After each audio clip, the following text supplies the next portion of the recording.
আসসালামু আলাইকুম প্রিয় শিক্ষার্থীরা, আশা করি সবাই অনেক ভালো আছো এবং সুস্থ আছো।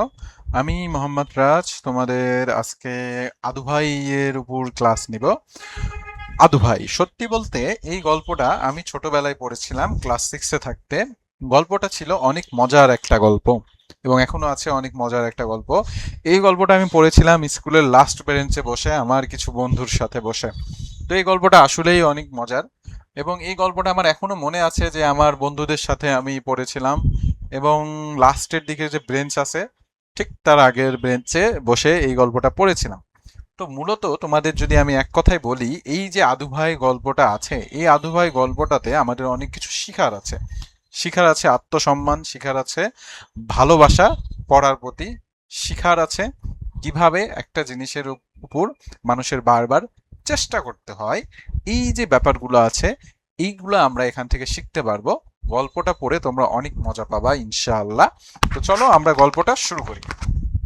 দেখো, প্রথমেই কি বলেছে, এক আদু ভাই ক্লাস 7-এ পড়তেন। ঠিক পড়তেন না বলে পড়ায় পড়ে থাকতেন বলাই ভালো। এর কারণ কি, আসতেছি দেখো। কারণ ওই বিশেষ শ্রেণী ব্যতীত আর কোনো শ্রেণীতে তিনি কখনো পড়েছেন কিনা বা পড়ে থাকলেও ঠিক করে কবে পড়েছেন সে কথা ছাত্ররা কেউ জানতো না। অনেক শিক্ষকও জানতেন না বলেই বোধ হতো। শিক্ষকেরা অনেকেই তাকে আদু ভাই বলে ডাকতেন, কারণ নাকি এই যে তারাও এককালে আদু ভাইয়ের সমপাঠী ছিলেন এবং সবাই নাকি ওই ক্লাসে 7-এ আদু ভাইয়ের সঙ্গে পড়েছেন। মানে ব্যাপারটা হলো এমন যে এই যে আদু ভাই ছিলেন তার সাথেই মূলত তার যে শিক্ষকগুলো আছে, তোমরা চিত্রটা দেখতেছো, ইনি হলেন সে আদু ভাই এবং তিনি অনেক বয়সে অনেক বড় এবং তার সাথে তার বন্ধুরা পড়ে টিচার হয়ে গেছেন, কিন্তু তিনি এখনো পাশ করতে পারেন নাই। ঠিক আছে, আমি যখন ক্লাস 7-এ আদু ভাইয়ের সহপাঠী হলাম ততদিন আদু ভাই ওই শ্রেণীর পুরাতন টেবিল ব্ল্যাকবোর্ডের মতোই নিতান্ত অবিচ্ছেদ্য এবং অত্যন্ত স্বাভাবিক অঙ্গে পরিণত হয়ে গিয়েছেন। মানে এখানে আরেকজন আছে, যিনি যখন আদু ভাইয়ের ক্লাসে আগমন হইলেন তখন তিনিও পুরাতন টেবিল ব্ল্যাকবোর্ডের মতোই নিতান্ত অবিচ্ছেদ্য এবং অত্যন্ত স্বাভাবিক অঙ্গে পরিণত হয়ে গিয়েছেন। মানে যেমন ধরো একটা ক্লাসে স্বাভাবিক কি থাকে, ক্লাসে থাকে স্বাভাবিক বোর্ড থাকে যেটা বছরের পর বছর পড়ে রয়, টেবিল থাকে যেটা বছরের পর বছর পড়ে রয়। এই যে ব্যাপারগুলো আছে, এই ব্যাপারগুলোর মতোই আদু ভাইও রয়ে গেছে ক্লাসের একটা অবিচ্ছেদ্য অঙ্গ, যেটা কোন সময় চেঞ্জ হচ্ছে না। মানে তিনি ক্লাস 7-এই ছিলেন এবং ক্লাস 7-এই থাকবেন। তো দেখো পরে বলেছেন, আদু ভাইয়ের এই অসাফল্যর আর যে যত হতাশই হোক, আদু ভাইকে কেউ কখনো বিষণ্ণ দেখেনি কিংবা নম্বর বাড়িয়ে দেওয়ার জন্য তিনি কখনো কোনো শিক্ষক বা পরীক্ষককে অনুরোধ করেননি। যদি কখনো কোনো বন্ধু বলেছে, যান না আদু ভাই, যে কয় সাবজেক্টে শর্ট আছে শিক্ষকদের বলে ওই কয়েক নম্বরটা নিন না বাড়িয়ে, তখন গম্ভীরভাবে আদু ভাই জবাব দিয়েছেন, সব সাবজেক্টে পাকা হয়ে ওঠাই ভালো। অর্থাৎ তার কিন্তু হাতে সুযোগ ছিল যে তিনি নাম্বারটা বাড়িয়ে নেবে শিক্ষকদের হাত ধরে, কিন্তু তিনি কখনো সেটা করেননি। কারণ তার মতে যে সব থেকে সব সাবজেক্টে ভালো করাই ভালো। কিন্তু দেখো, এখন আমাদের শিক্ষার্থীরা কি করে, পরীক্ষার খাতায় নকল করে, আরেকজনেরটা দেখে লেখে, হয়তো এটার বিনিময়ে সে পাশ হয়ে যায়, কিন্তু মনে করো যে বড় হয়ে তার মাথায় কোনো ঘেলু বা নলেজ থাকে না। তো আদি ভাই ছিল তার ঠিক বিপরীত, তিনি নিজের ইচ্ছায় নিজের সততায় পাশ করতে চেয়েছেন। কোনো কোনো সাবজেক্টে শর্ট, সুতরাং পাকা হওয়ার প্রয়োজন আছে তা কেউ জানতো না, আদু ভাইও জানতেন না, জানবার কোনো চেষ্টাও করেননি। জানবার আগ্রহ যে তার আছে তাও বোঝার উপায় ছিল না, বরঞ্চ তিনি যেন মনে করতেন ও রকম আগ্রহ প্রকাশ করায় অন্যায় ও অসঙ্গত। তিনি বলতেন, যেদিন তিনি সব সাবজেক্টে পাকা হবেন প্রমোশন, সেদিন তার কেউ ঠেকিয়ে রাখতে পারবেন না। সে শুভ দিন সে একদিন আসবেই, সে বিষয়ে আদু ভাইয়ের এতটুকু সন্দেহ কেউ কখনো দেখেনি। ইন্টারেস্টিং ফ্যাক্ট কি জানো, আমি যখন ক্লাসে পড়তাম আমি ভাবতাম আমি মনে হয় এরকম আদু ভাই হয়ে যাব। কারণ শুধু ভয় হইতো যে মনে হয় ফেল যাবো এরকম। এর মানে এই না যে একদম খারাপ স্টুডেন্ট ছিলাম। এর কারণ হলো যে আমার ভয় লাগতো খুব, বুঝছো, মানে পরীক্ষা দেখে খুব ভয় লাগতো। তো তোমাদের ভেতরে হয়তো অনেকে আছো যারা পরীক্ষা দেখে অনেকে ভয় পাও। পরীক্ষা দেখে কোন সময় ভয় পাবা না। ইন্টারেস্টিং ফ্যাক্ট, পরীক্ষা না থাকলে আমরা পড়তামই না, বুঝছো। সেজন্য পরীক্ষা থাকা অবশ্যই দরকার। তো এই আদু ভাইয়ের পরীক্ষা যখন আসতো তিনি নিজের ইচ্ছায় পরীক্ষা দিতেন কিন্তু কোনো সময় পাশ করতে পারতেন না। কত খারাপ ছাত্র প্রশ্নপত্র চুরি করে, অপরের খাতা নকল করে আদু ভাইয়ের ঘাড়ের উপর দিয়ে প্রমোশন দিয়ে চলে গিয়েছে। এ ধরনের ইঙ্গিত আদু ভাইয়ের কাছে কেউ করলে তিনি গর্জে উঠে বলতেন, জ্ঞান লাভের জন্যই আমরা স্কুলে পড়ি, প্রমোশন লাভের জন্য পড়ি না। সেজন্য অনেক সন্দেহবাদী বন্ধু আদু ভাইকে জিজ্ঞাসা করেছে, আদু ভাই আপনার কি সত্যি প্রমোশনের আশা আছে? নিশ্চিত বিজয় গৌরবে আদু ভাইয়ের মুখ উজ্জ্বল হয়ে উঠেছে। তিনি তাচ্ছিল্য হয়ে বলেছেন, আজ হোক কাল হোক প্রমোশন আমাকে দিতেই হবে, তবে হে উন্নতি আস্তে আস্তে হয় ভালো। যে গাছ লক লক করে বেড়েছে সামান্য বাতাসেই তার ডগা ভেঙেছে। আচ্ছা দেখো এখানে কি বুঝিয়েছে, এখানে বুঝিয়েছেন যে যে গাছ লক লক মানে তাড়াতাড়ি বড় হয়েছেন, সে গাছ ভেঙেও গেছেন। মানে তার মতামত ছিল এমন যে আমি শিখবো কিন্তু সেটা ধীরে সুস্থে শিখবো, ঠিক আছে, মানে তাড়াহুড়া করে শিখবো না। সেজন্য আদু ভাইকে কেউ কখনো পেছনের বেঞ্চিতে বসতে দেখেননি, সামনের বেঞ্চিতেই বসতে। তিনি শিক্ষকের খাতায় সংখ্যা ও সাইজে আদু ভাই ছিলেন ক্লাসের অন্যতম ভালো ছাত্র। আচ্ছা, মানে এখানে কি বুঝিয়েছেন দেখো, সেজন্য আদু ভাইকে কেউ কখনো পেছনের বেঞ্চিতে বসতে দেখেনি, সামনের বেঞ্চিতেই বসে তিনি শিক্ষককে প্রতিটি কথা মনোযোগ দিয়ে শুনতেন, হা করে গিলতেন, মাথা নাড়াতেন ও প্রয়োজন মতো নোট করতেন করতেন খাতার সংখ্যা ও সাইজ আদু ভাই ছিলেন ক্লাসের অন্যতম ভালো ছাত্র। আচ্ছা, খাতার সংখ্যা মানে কি, মানে তিনি যে নোটগুলো করতেন তার কেউ করতেন না, এবং সাইজে আদু ভাই ছিলেন, মানে খাতার সংখ্যা ও সাইজে আদু ভাই ছিলেন ক্লাসের অন্যতম ভালো ছাত্র। মানে সাইজ বলতে বোঝানো হয়েছে তার যে সাইজ ছিল বড়, তার অনুযায়ী তিনি অনেক ভালো ছিলেন, মানে সাইজে সবার চেয়ে ভালো ছিলেন, এবং ক্লাসের নোট নেওয়ার বিষয়ে সবার চেয়ে কি ছিলেন, ভালো ছিলেন। তো শুধু ক্লাসেই নয়, স্কুলের মধ্যে তিনি সবার আগে পৌঁছাতেন। এ ব্যাপারে শিক্ষক কি ছাত্র কেউ তাকে কোনোদিন হারাতে পেরেছে বলে শোনা যায়নি। স্কুলের বার্ষিক পুরস্কার বিতরণী সবাই আদু ভাইকে আমরা বরাবর দুটো পুরস্কার পেতে দেখেছি। আমরা শুনেছি আদু ভাই কোনো অনধিকাল থেকে ওই দুটো পুরস্কার পেয়ে আসছেন। তার একটি হলো স্কুল কামাই না করার জন্য, অপরটি হলো সচরিত্রের জন্য। শহরতলির পাড়া গা থেকে রোজ রোজ 5 মাইল রাস্তা তিনি হেঁটে আসতেন বটে, কিন্তু ঝড় তুফান অসুখ বিসুখ কিছুই তার এ কাজে অসুবিধা সৃষ্টি করে উঠতে পারেনি। চৈত্রের কাল বৈশাখী বা শ্রাবণের ঝড় ঝঞ্ঝার যেদিন পশু পক্ষীরও ঘর থেকে বেরোয়নি, সেদিন ছাতার নিচে নুড়ি মুড়ি হয়ে বাতাসের সঙ্গে যুদ্ধ করতে করতে আদু ভাইকে স্কুলের পথে এগোতে দেখা দিয়েছে। মাইনের মমতায় শিক্ষকের অবশ্যই স্কুলে আসতেন, তেমনি দুর্যোগ ছাত্ররা কেউ আসেননি নিশ্চিত জেনেও নিয়ম রক্ষার জন্য তারা স্কুলে একটি উকি মারতেন, কিন্তু তেমনি দিনের অন্ধকারে কোণ থেকে আদাব স্যার বলে যে একটি ছাত্র শিক্ষককে চমকে দিতেন তিনি ছিলেন আদু ভাই। আর চরিত্র আদু ভাইকে কেউ কখনো রাগ কিংবা অভদ্রতা করতে কিংবা মিছে কথা বলতে দেখেননি। আচ্ছা দেখো, এই যে আদু ভাই ছিলেন রেগুলার 5 মাইল দূরত্ব অতিক্রম করে স্কুলে আসতেন। প্রচন্ড ঝড় বৃষ্টি যতই হোক না কেন, যে ঝড় বৃষ্টিতে মনে করো যে পাখিও বের হইতো না ঘর থেকে, পশু পাখিও বের হইতো না, সেখানেও আদু ভাই আসতেন। এবং শিক্ষকরা ভেবেই নিতেন যে এই অন্ধকার মানে মেঘ আসলে কি অন্ধকার হয়ে যায় না, এই অন্ধকারে ক্লাসে হয়তো কেউ নেই, তাও একটু যাই চেক করে আসতেন যে দেখি কেউ আছে নাকি। তো এই চেক করার সময়ও তাদের চমকে দিতেন এই আদু ভাই, মানে তিনি রেগুলার ক্লাসে আসতেন, নোট করতেন, কিন্তু তিনি কথা পরীক্ষার প্রশ্নে যায় মনে করো গন্ডগোল লাগাই দিতেন। কি গন্ডগোল লাগাইতেন এটা আমরা আসতেছি কিছুক্ষণ পরে।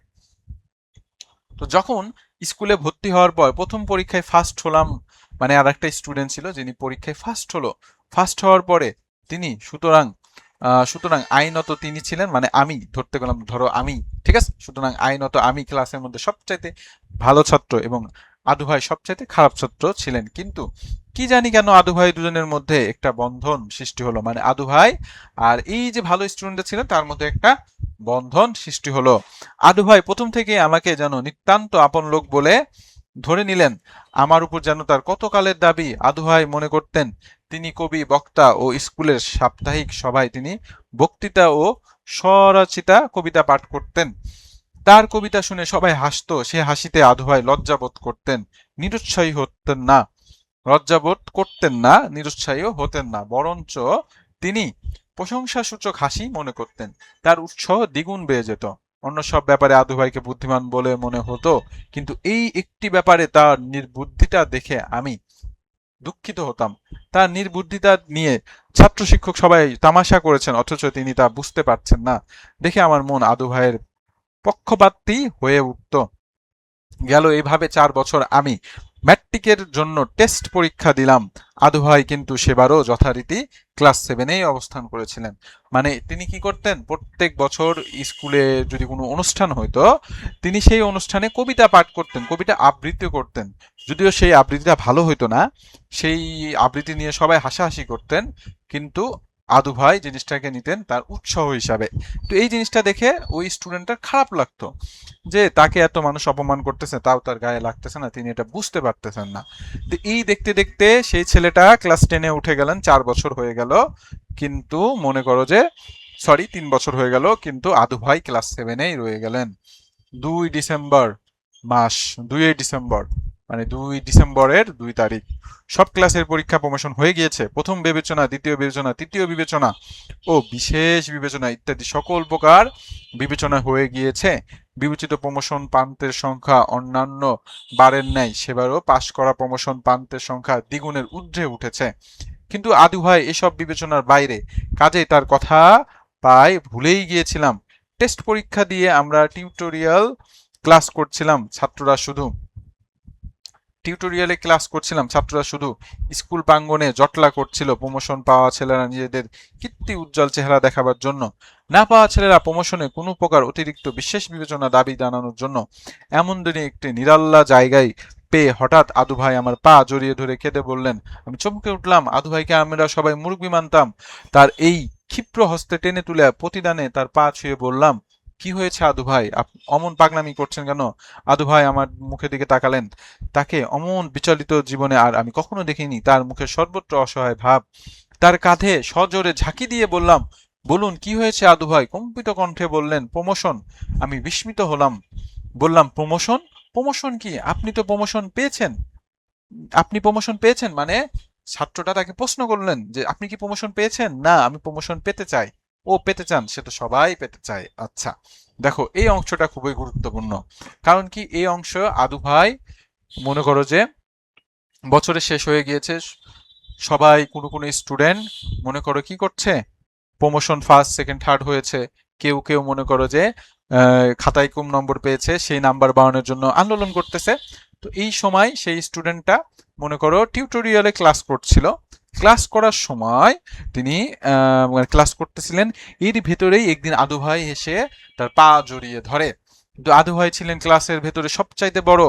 আদু ভাইকে সবাই কি ভাবতেন? মুরুব্বি ভাবতেন, কারণ তিনি বয়স ছিল অনেক। তো এই যে ব্যাপারটা, এটা দেখে আদু ভাই কম্পিত কণ্ঠে বললেন, মানে তার যখন পা ধরলেন, তার দেখা দেখি সেই ছেলেটাও ভদ্র, তার খাতিরে কি বললেন, তার পা ধরলেন। আসলে দেখো, এখানে একটা জিনিস তোমাদের একটু বলি। ব্যাপারটা হলো, আমরা অনেক সময় অনেক পজিশনে অনেক বড় হয়ে যাই, বা দেখা যায় যে কোনো এক সময় এমন হয় যে তোমরা এক সময় বড় হবা, বড় কোনো পোস্টে যাবা। দেখা যাবে তোমাদের যখন বড় কোনো চাকরি করবা, বা মনে করো যে বড় সরকারি অফিসার হবা, দেখবা তোমাদের বয়সে অনেক বড় লোক তোমার চাকরি করতেছে তোমাদের এই অফিসে, কিন্তু একটু পজিশনে ছোট, মানে পজিশনে একটু তার অবস্থানটা নিম্ন দিকে। তো অনেক অফিসাররা এমন থাকে যারা সেই লোকদের সাথে খারাপ ব্যবহার করে, তাদেরকে মনে করো যে খারাপ কথা বলে বা অপমান করে। তো এই জিনিসগুলো কোন সময় করবা না, ঠিক আছে? এই জিনিসগুলো সবসময় মনে করো যে অ্যাভয়েড করবা। মনে রাখবা যে তোমার বয়সে বড় তাকে যদি তুমি সম্মান দাও, তুমিও কি পাবা? সম্মান পাবা তোমার যারা তোমার থেকে ছোট তাদের থেকে। তাই সবসময় একটা কথা মনে রাখবা, সম্মান দিলে সম্মান বাড়ে। ওকে? তো এই যে ব্যাপারগুলো ছিল, তো আমি তো সে কি বললো, প্রমোশন সে তো সবাই চায়, মানে সবাই তো উপরের ক্লাসে উঠতে চায় নাকি? সবাই কি চায়? উপরের ক্লাসে উঠতে চায়। আদু ভাই অপরাধীর ন্যায় উদ্বেগ বেগ কম্পতি সংকোচে জড়িত প্যাচ মোচড় দিয়ে যা বললেন, তার মর্ম এই যে প্রমোশনের জন্য এতদিন তিনি কারো কাছে কিছু বলেননি, কারণ প্রমোশন জিনিসটাকে যথাসময়ে পূর্বে এগিয়ে আনাটা তিনি পছন্দ করেন না। কিন্তু একটা বিশেষ কারণে এবার তাকে প্রমোশন পেতেই হবে। সে নির্জনতায় সে নির্জনতায় তিনি আমার কানের কাছে মুখ এনে সেই কারণটি বললেন। তা এই যে আদু ভাইয়ের ছেলে সেবার ক্লাস 7-এ প্রমোশন পেয়েছে, নিজের ছেলের প্রতি আদু ভাইয়ের কোনো ঈর্ষা নেই। ঈর্ষা মানে কি? হিংসা। মানে কোনো হিংসা নেই, কাজেই ছেলের সঙ্গে এক শ্রেণীতে পড়ায় তাই আপত্তি ছিল না। কিন্তু আদু ভাইয়ের স্ত্রী তাতে ঘোরতর আপত্তি আছে। ফলে হয় আদু ভাই এবার প্রমোশন পেতে হবে, নয়তো প্রমোশন ছাড়ে দিতে হবে। পড়াশোনা ছেড়ে দিয়ে আদু ভাই বাঁচবেন না। কি নিয়ে বাঁচবেন, কি নিয়ে? আমি আদু ভাইয়ের বিপদে গুরুত্ব বুঝতে পারলাম। তার এই অনুরোধে আমি শিক্ষকদের কাছে সুপারিশ করতে যেতে রাজি হলাম। আসলে দেখো, ব্যাপারটা হয়েছে এমন যে তিনি, তার ছেলেও মনে করো ক্লাস পার করতে করতে 7-এ এসে পড়েছেন। এখন বাপ ছেলে একসাথে একই ক্লাসে পড়ুক, এই জিনিসটা আদু ভাইয়ের স্ত্রী চান না। কিন্তু আদু ভাই তো পড়াশোনা ছাড়া থাকতে পারবেন না, তার পড়াশোনা করতে ভালো লাগে, পড়াশোনা ছাড়া সে বাঁচবেন না। সেই জন্য তিনি চায় পড়াশোনাটা কন্টিনিউ করার জন্য, তিনি চায় যেন তিনি তাকে এক ক্লাস প্রমোশন দিয়ে দেওয়া হোক।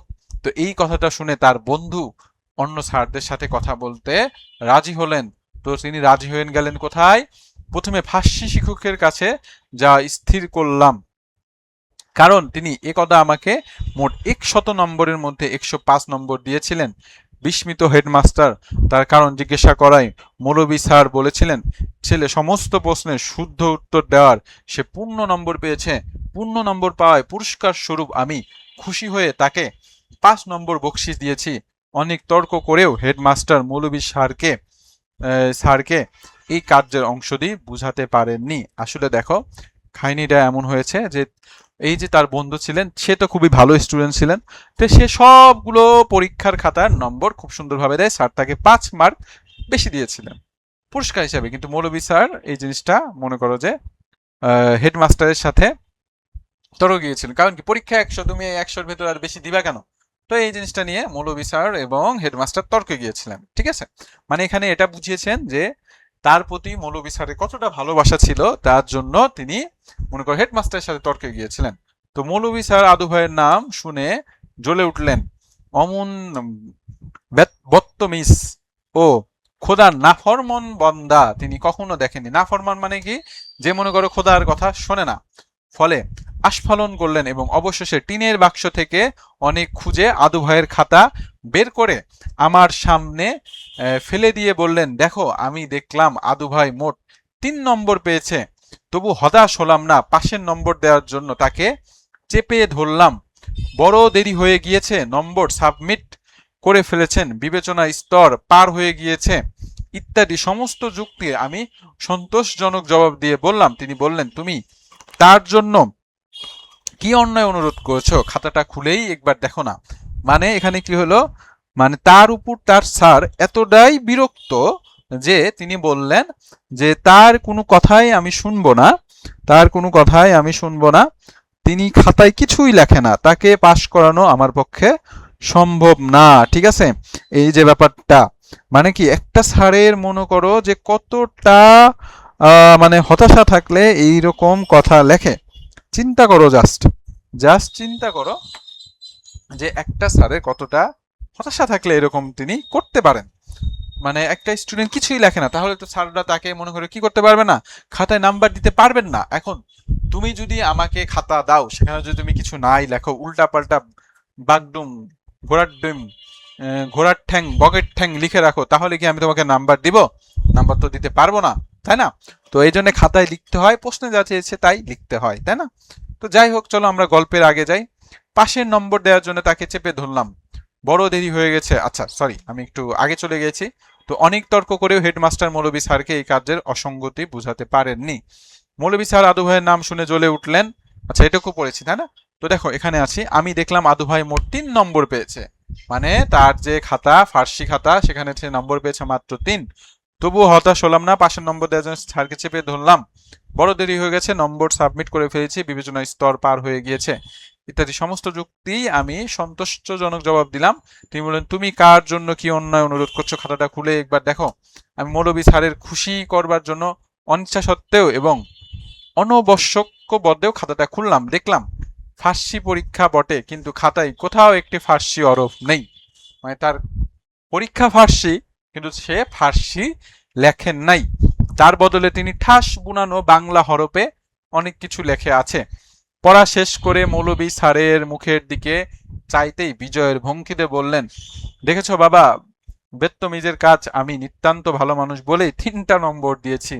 অন্য কেউ হলে রাস্টিকেট করার সুপারিশ করত। যাই হোক, শেষ পর্যন্ত মৌলভী স্যার আমার অনুরোধ এড়াতে পারলেন না। খাতার উপর 3-এর পৃষ্ঠে 3 বসিয়ে 3-3 করে দিলেন। আমি বিপুল আনন্দে অঙ্কের পরীক্ষায় পারি ছুটলাম। আচ্ছা দেখো, এখানে স্যার তাকে নাম্বার দিয়ে পাশ করিয়ে দিলেন এবং সেই ছেলেটা আনন্দ পেয়ে, মনে করো কি হলেন, সেই ছেলেটা আনন্দ পেয়ে চলে গেলেন অঙ্কর স্যারের কাছে। দেখো, আমার কাছে মনে হয় কি, আমি যখন স্টুডেন্ট ছিলাম স্যাররা নাম্বার না দিলে অনেক রাগ করতাম, বুঝছো?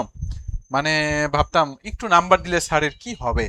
কিন্তু দেখো, সত্যি কথা বলতে কি বাবারা জানো, এখন তো আমি টিচার হয়েছি, তোমাদের খাতা দেখি তো নাম্বারও দেই পান খুলে, আলহামদুলিল্লাহ। কিন্তু সত্যি কথা বলতে তোমাদের যে বোর্ড পরীক্ষাগুলো হয় সেখানে আমার মতে যে স্টুডেন্ট যতটা নাম্বার পেয়েছে তাকে ততটাই দেওয়া দরকার। কারণ বেশি নম্বর দিলে বা ভুল নম্বর দিলে অনেক সময় ছাত্ররা ফেক কনফিডেন্ট পায়, মনে করে আমি এইটা ঠিকঠাক লিখেছি, আমি জীবনে এই নিয়ে এগোবো। তো এই যে ফেক নলেজটা পায়, এটা দেওয়া মোটেও ঠিক না।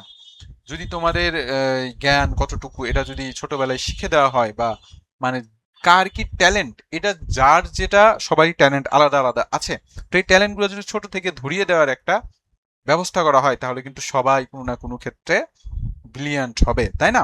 তো চলো আমরা পরবর্তী যাই। সেখানে দেখলাম আদু ভাইয়ের খাতার উপর লাল পেন্সিলের একটি প্রকাণ্ড ভুমুগোল আঁকা রয়েছে, মানে গোল আলু দিয়ে দেওয়া হয়েছে, বুঝছো, মানে গোল্লা দেওয়া হয়েছে। ব্যাপারের গুরুত্ব বুঝেও আমার উদ্দেশ্য বললাম, অঙ্কের মাস্টার তো হোসেন গুণ, হেসেই খুন। হাসতে হাসতে তিনি আদু ভাইয়ের খাতা বের করে আমাকে অংশ বিশেষ পড়ে শোনালেন। তাতে আদু ভাই লিখেছেন যে প্রশ্নকর্তা ভালো ভালো অঙ্কের প্রশ্ন ফেলে কতগুলো বাজে অনাবশ্যক প্রশ্ন করেছেন, সেজন্য এবং প্রশ্নকর্তার ত্রুটি সংশোধনের উদ্দেশ্যে আদু ভাই নিজেই কতিপয় উৎকৃষ্ট প্রশ্ন লিখে তার বিশুদ্ধ উত্তর দিচ্ছে। এরূপ ভূমিকা করে আদু ভাই যে সমস্ত অঙ্কই করেছেন, শিক্ষক মহাশয় প্রশ্নপত্র খাতা মিলিয়ে আমাকে দেখান যে প্রশ্নের সঙ্গে আদু ভাইয়ের উত্তরে সত্যিই কোনো সংসর্গ নেই। অর্থাৎ ব্যাপারটা এমন হয়েছে যে পরীক্ষায় এসেছে যে তোমার নাম কি, তুমি দিয়েছো তোমার বাবার নাম, ঠিক আছে, এরকম আর কি। মানে মনে করো যে প্রশ্নে চেয়েছে একটা, দিয়েছে আর একটা। তো প্রশ্নপত্রের সঙ্গে মিল না থাকায় আদু ভাই মনে করো যে মানে আদু ভাইকে সেই শিক্ষক কোনো নাম্বারই দেয় নাই, স্বাভাবিক। এখন আমি তোমাকে কোশ্চেন করেছি যে কোষ কাকে বলে, তুমি লিখেছো যে কোষ কোনো কোশ্চেন না, কোশ্চেন হবে যে আদু ভাই কেন পাশ করেনি, তাই না? তো তুমি আদু ভাই কেন পাশ করেনি এটা লিখেছো, তাহলে কি তোমার বিজ্ঞান খাতায় আমি বাংলা নাম্বার দিব? বা এসেছে কোষ, তুমি লিখেছো সালোক সংশ্লেষণ, তাহলে কি আমি তোমাকে নাম্বার দিব? আমি তোমাকে নাম্বার দিব না। তো এখানেও সেম কাজটাই হয়েছে। তো এই ক্ষেত্রে আদু ভাইকে তিনি কোনো নাম্বার দিলেন না।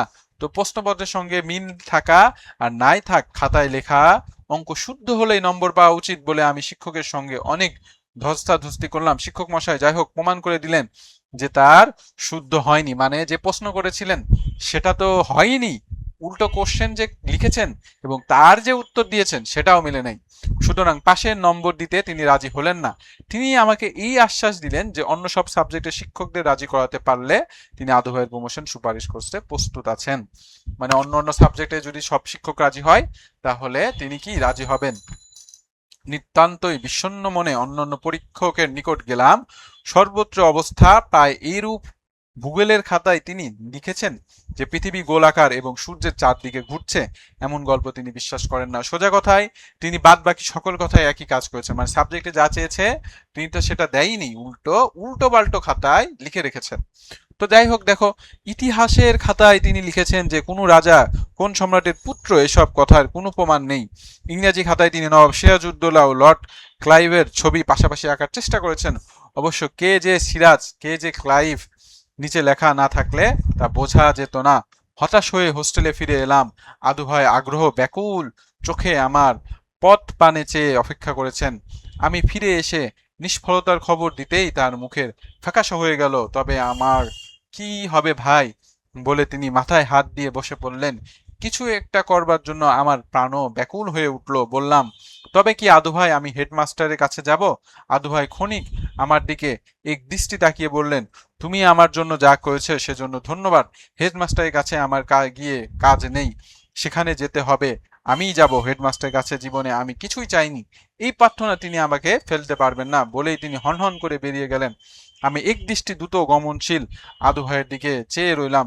তিনি দৃষ্টির আড়াল হলেই একটি দীর্ঘ নিঃশ্বাস ফেলে নিজের কাজ মন দিলাম। আচ্ছা, মানে সেই যে তার বন্ধুটা ছিল, তিনি অনেক চেষ্টা করলেন কিন্তু আদু ভাইকে কোনোভাবেই পাশ করাতে পারলেন না, পাশ তো করাতে পারলেনই না, বরঞ্চ তিনি হতাশ হয়ে গেলেন যে তার কোনো সাহায্য তিনি করতে পারলেন না। এবং এই ব্যাপারটা দেখে আদু ভাইও কিছুটা হতাশ হইলেন এবং হতাশায় বললেন, তোমার আর হেডমাস্টারের কাছে যেতে হবে না, গেলে আমি যাব, তোমার যাওয়ার কোনো দরকার নেই। তিনি সেদিন বড়দিনের ছুটি আরম্ভ, শুধু হাজিরা লিখেই স্কুল ছুটি দেওয়া হলো। আমি বাইরে এসে দেখলাম স্কুলের গেটের সামনে একটি উঁচু টুল চেপে তার উপর দাঁড়িয়ে আদুভাই হাত পা নেড়ে বক্তৃতা করেছেন। ছাত্ররা ভিড় করে তার বক্তৃতা শুনছে, মাঝে মাঝে করতালিও দিচ্ছে। আমি শ্রোতা মণ্ডলীর ভিড়ের মধ্যে ঢুকে পড়লাম। আচ্ছা, মানে আদু ভাই কিছুদিন পরে আহ কি হলেন, একটা টুল দাঁড়িয়ে তিনি মানে স্কুলে গেলেন, যাওয়ার পরে কিছুদিন পরে, সেই ঘটনা কিছুদিন পরে স্কুলে গেলেন, স্কুলে যাওয়ার পরে একটি টুলে দাঁড়িয়ে বক্তব্য দিচ্ছেন এবং সেই বক্তব্য সবাই শুনছেন এবং হাততালিও দিচ্ছেন। তার সেই বন্ধুটি দেখে মনে করো যে ওখানে দাঁড়িয়ে গেলেন। আদু ভাই বলছেন, হে প্রমোশন আমি মুখ ফুটে কখনো চাইনি, কিন্তু সেজন্য কি আমাকে প্রমোশন না দেওয়া এদের উচিত হয়েছে? মুখ ফুটে না চেয়ে এতদিন আমি এদের আক্কেল পরীক্ষা করলাম। মানে তিনি শিক্ষকদের কি করলেন, অপমান করলেন কিছুটা, যে আমি এতদিন ধরে একটা ক্লাসে পড়েছি, শিক্ষকরা কি পারতেন না আমাকে ক্লাসটা প্রমোশন দিতেন? দেখলাম বিবেচনা বলে কোনো জিনিস এদের মধ্যে নেই, এরা নির্মম হৃদয়হীন। একটা মানুষ যে চোখ বুজে এদের বিবেচনার উপর নিজের জীবন ছেড়ে দিয়ে আছে, এদের পান বলে কোনো জিনিস থাকলে সে কথা কি এরা এতদিন ভুলে থাকতে পারতেন? আসলে দেখো, সত্যি কথা বলতে এটাই, যে একটা স্টুডেন্ট বারবার ফেল করলেন, তা একটা ছাত্র কিন্তু মায়া হয়, তাই না? যে দুইবার ফেল করলেন, তিনবার ফেল করলেন, যা ছাত্রটা পাশ করে চলে যায়, কিন্তু তার ক্ষেত্রে এটা হয় নাই। সেক্ষেত্রে শিক্ষকরা তাকে কোনো সাপোর্ট করে নাই। তো এটাই আদু ভাই কি করলেন, খুব ঝাড়লেন। আদু ভাইয়ের চোখ জলজল করে উঠল। তিনি বাম হাতের পিঠ দিয়ে চোখে মুছে আবার বলতে লাগলেন, আমি এদের কাছে কি আর বিশেষ চেয়েছিলাম, শুধু একটি প্রমোশন, তা দিলে এদের কি এমন লোকসান হতো? মনে করবেন না প্রমোশন না দেয় আমি রেগে গেছি। রাগ আমি করিনি, আমি শুধু ভাবছি যাদের বুদ্ধি বিবেচনার উপর হাজার হাজার ছেলের বাপ মা ছেলেদের জীবনের ভার ছেড়ে দিয়ে নিশ্চিত থাকেন, তাদের আক্কেল কত কম, তাদের প্রাণের পরিসর কত অল্প। আচ্ছা, এখানে দেখো কি বুঝিয়েছেন, যে মানে তাদের আক্কেল, তাদের বিবেক নেই। কারণ কি, এই যে একজন মানুষ দীর্ঘ 25-30 বছর ধরে একই ক্লাসে রয়ে গেছেন, তারপরেও তাকে কি করা হয়নি, তাকে প্রমোশন দেওয়া হয়নি, এই জন্য তিনি হতাশ, খুবই হতাশ। তো একটি দম নিয়ে আদু ভাই আরম্ভ করলেন, আমি বহুকাল এই স্কুলে পড়েছি, একদিন এক পয়সা মাইনে কম দেয়নি, বছরের পর বছর নতুন পুস্তক খাতা কিনতে আপত্তি করেনি। ভাবুন আমার কতগুলো টাকা গিয়েছে। আমি যদি প্রমোশনে এতই অযোগ্য ছিলাম, তবে এই দীর্ঘদিনের মধ্যে একজন শিক্ষক আমায় কেন বলেননি, আদু মিয়া, মির্জা, তোমার প্রমোশন কোনো চান্স নেই, তোমার মাইনেটা এবার নেব না। মাইনে দেওয়ার সময় কেউ বারণ করলেন না, পুস্তক কিনবার সময় কেউ নিষেধ করলেন না, শুধু প্রমোশনের বেলাতেই তাদের যত নিয়ম ও কানুন এসে বাঁধলো। আমি ক্লাস 7-এ পাশ করতে পারলাম না বলে ক্লাস 8-এও পাশ করতে পারতাম না, এ কথা এদেরকে কে বলেছে? অনেক ম্যাট্রিক আয়ে কোনো মতে পাশ করে বিএ এমএ ফার্স্ট ক্লাস পেয়েছে, এমন দৃষ্টান্ত আমি অনেক দেখাতে পারি। কোনো কুগ্রহের ফেরেই আমি ক্লাস 7-এ আটকে পড়েছি। একবার কোনো মতে এই ক্লাসটা ডিঙাতে পারলেই আমি ভালো করতে পারতাম, এটা বোঝা মাস্টার বাবুদের উচিত ছিল। আমি একবার ক্লাস 8-এ প্রমোশন দিয়ে আমার লাইফের একটা চান্স এরা দিলেন না। আচ্ছা, মানে দেখো, এখানে কিন্তু একটা জিনিস লেখক তুলে ধরেছেন আদু ভাইয়ের মাধ্যমে, সেটা হলো যে আমাদের শিক্ষা ব্যবস্থা যেটা আছে, সেখানে যখন কোনো শিক্ষক মানে কোনো ছাত্র যখন বারবার ফেল যায়, তার কিন্তু যদি তিনি 10 বারের জায়গায় 20 বারও পড়েন, তাকে কিন্তু কেউ না করবে না, তাই না? যে ঠিক আছে আপনি এই ক্লাসটা পড়েন না, কারণ তারা এখান থেকে টাকা পাচ্ছে, বেশি করে প্রাইভেট স্কুলগুলো। তো এই জিনিসটা কিন্তু তুলে ধরেছেন, যে প্রাইভেট স্কুল কলেজগুলো বছরের পর বছর টাকা নেয়, স্টুডেন্ট রাখে, কিন্তু কোন স্টুডেন্ট খারাপ করলে তাকে যে বলা বা কোনো গাইড করা, এটা কিন্তু সকল স্কুলের শিক্ষকরা করেন না। এই জিনিসটা ফুটিয়ে তুলেছেন আর কি। মানে কি বুঝতে পেরেছো? মানে দেখা যায় না যে একটা স্টুডেন্ট খারাপ কিন্তু তার, মনে করো যে ধরো একজন স্টুডেন্ট খুব খারাপ পরীক্ষা দিচ্ছেন, বারবার ফেল করতেছেন, তো স্বাভাবিকভাবে নিয়ম থাকে কিন্তু এমন যে হয় তোমাকে প্রমোশন দেওয়া হবে, না হয় তোমার স্কুলে পড়ার দরকার নেই, তাই না? কারণ কি সব স্টুডেন্টদের দিয়ে কিন্তু পড়াশোনা হয় না। অনেকে এমন দেখা গেছেন যে পড়াশোনায় ভালো না কিন্তু সে অন্য কিছুতে ভালো, তুমি সেটা করো, এটা কিন্তু শিক্ষকদের বলা উচিত। তো এটা কিন্তু আমাদের শিক্ষকরা বলেন না, তাই না? তো এই যে ব্যাপারটা, আদু ভাইয়ের ফর এক্সাম্পল মুস্তাফিজুরের কথা বলি, তোমরা সবাই মুস্তাফিজুরকে চেনো, বাংলাদেশের ফাস্ট বলার এবং অন্যতম একজন বলার। এই বলারটা কিন্তু শিক্ষায় অতটা ভালো না, কিন্তু সে কিন্তু খেলায় অনেক ভালো। তো এরকম কিন্তু অনেক ট্যালেন্ট আছে যারা শিক্ষায় ভালো না থাকলেও অন্য অন্য বিষয়ে ভালো। তো এই কথাটাই বুঝিয়েছেন আর কি। আদু ভাই কণ্ঠরোধ হয়ে এলো, তিনি খানিক থেমে থুতির খুঁটে নাক চেপে মুছে নিলেন। মানে কি তিনি জল ক্লান্ত হয়ে পড়ছেন, দুঃখ হয়ে পেয়েছেন। দেখলাম শ্রোতাগণের অনেকেই এই গাল বেয়ে পানি পড়িয়ে পড়েছে।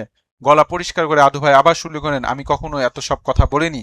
আজকে বলতাম না, বললাম শুধু এই জন্য যে আমার বড় ছেলে এবার ক্লাস 7-এ প্রমোশন পেয়েছে, সেই স্কুলে পড়তো, এই স্কুলে শিক্ষকদের বিবেচনায় আমার আস্থা নেই বলে আমি গতবার আমার ছেলেকে অন্য স্কুলে ট্রান্সফার করে দিয়েছিলাম।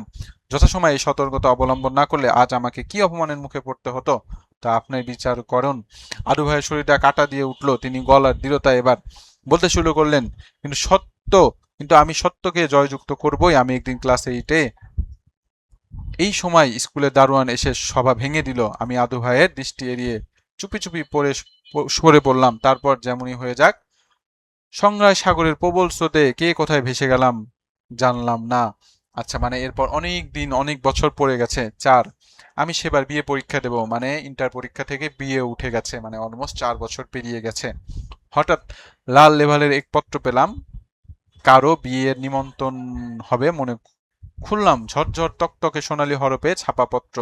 পত্র লেখক আদি ভাই, তিনি লিখলেন তিনি সেবার ক্লাস 7 থেকে ক্লাস 8-এ প্রমোশন পেয়েছেন বলে বন্ধু বান্ধবের জন্য কিছু ডাল ভাতের ব্যবস্থা করেছেন। দেখলাম তারিখ অনেক আগেই চলে গিয়েছেন, বাড়ি ঘুরে এসেছে বলে পত্র দেখতে পেয়েছি। মানে অনেক দিন, মানে কি আদু ভাই ক্লাস 8-এ উঠে পড়েছেন এবং ডাল ভাতের, মানে বন্ধু বান্ধবদের খাওয়ানোর জন্য কিছু খাবারের ব্যবস্থা করেছেন। দেখলাম তারিখ অনেক আগেই চলে গিয়েছে, বাড়ি ঘুরে এসেছে, মানে তার আসল ঠিকানা এসেছে, আগে গিয়েছিল সেজন্য অনেকদিন সময় পার হয়ে গিয়েছে। তো ছাপা চিঠির সঙ্গে হাতের লেখা একটি পত্র, আদু ভাইয়ের পুত্র লিখেছে, বাবার অসুস্থ, আপনাকে দেখবেন, তার শেষ সাধ। পড়াশোনা ফেলে ছুটে গেলাম আদু ভাইকে দেখতে। এই 4 বছর তার কোনো খবরই নেয়নি বলে লজ্জা অনুতাপে ছোট হয়ে যাচ্ছিলাম। ছেলে কেটে বলল, বাবা মারা গিয়েছেন। প্রমোশনের জন্য তিনি এবার দিনভর এমন পড়াশোনা শুরু করেছিলেন যে সহ্য নিলেন, তবু পড়া ছাড়লেন না। আমরা সবাই তার জীবন সম্বন্ধে ভয় পেলাম। পড়া শুদ্ধ লোক গিয়ে হেডমাস্টারকে ধরাই তিনি স্বয়ং এসে বাবাকে প্রমোশনে আশ্বাস দিলেন। বাবা অসুখ নেই, পালকি চড়ে স্কুলে গিয়ে শুয়ে শুয়ে পরীক্ষা দিলেন। আগের কথা মতো তাকে প্রমোশন দেওয়া হলো। তিনি তার প্রমোশন উৎসব উদযাপন করার জন্য আমাকে হুকুম দিলেন। কাকে কাকে নিয়ন্ত্রণ করতে হবে তিনি লিস্টও তিনি নিজ হাতে করে দিলেন। কিন্তু এই উৎসবে যারা যোগ দিতে এলেন তারা সবাই জানাজা পড়ে বাড়ি ফিরলেন। আমি চোখের পানি মুছে কবরের কাছে যেতে চাইলাম। ছেলে আমাকে গোরস্থান নিয়ে গেল। দেখলাম আদু ভাইয়ের কবরে খোদাই করা মার্বেল পাথরে লেখা হয়েছে, here slave Adu Mia who is promoted from class 7 to class 8। ছেলে বলল, বাবা শেষ ইচ্ছা মতোই ব্যবস্থা করা হয়েছে। মানে এই গল্পটার ফিনিশিংটা খুবই কষ্টকর একটা গল্প, বুঝেছো? মানে একজন মানুষ কতটা, মনে করো, চেষ্টা করে ক্লাস 8-এ উঠলেন, কিন্তু তার কত শখ পূরণ হলো, চেষ্টা করতে করতে সে মারা পর্যন্ত গেলেন, কিন্তু সে কিন্তু অবশেষে সফল হইলেন। তো এখান থেকে কিন্তু আমাদের শেখার একটা বিষয় যে সবসময় চেষ্টা করা, চেষ্টা কোন সময় হাল ছেড়ে না দেওয়া। ঠিক আছে? তো এই গল্প থেকে আমরা অনেক কিছু শিখলাম। আমরা কোন সময় হাল ছাড়বো না, আমরা কোনো সময় মনে করো যে হাল ছেড়ে পরাধীনতা মেনে নিব না। ঠিক আছে? এই ব্যাপারগুলা মনে রাখবা যে একবার না পারিলে দেখো শতবার। এই আদু ভাই হলো তার বেস্ট এক্সাম্পল। ঠিক আছে? তো এই কবিতা লিখেছিলেন আবুল মনসুর আহমেদ, জন্ম 1998 খ্রিস্টাব্দে, ময়মনসিংহ জেলায়। তো তার পাঠ্য পরিচিত এবং তোমরা লেখক পরিচিতটা অবশ্যই পড়ে নিবা, এবং এই যে শব্দ অর্থগুলো আছে এগুলা একটু পড়ে নিবা। ঠিক আছে? কারণ এই শব্দ অর্থ থেকে খুব গুরুত্বপূর্ণ এমসিকিউ গুলো আসে। ইনশাআল্লাহ আমরা সামনের দিন আবার একটা গল্প পড়বো। তো আজকে এই পর্যন্তই থাকলো। সবাই ভালো থেকো, সুস্থ থেকো এবং এটু পরিবারের সাথে থেকো। আল্লাহ হাফেজ প্রিয় শিক্ষার্থীরা।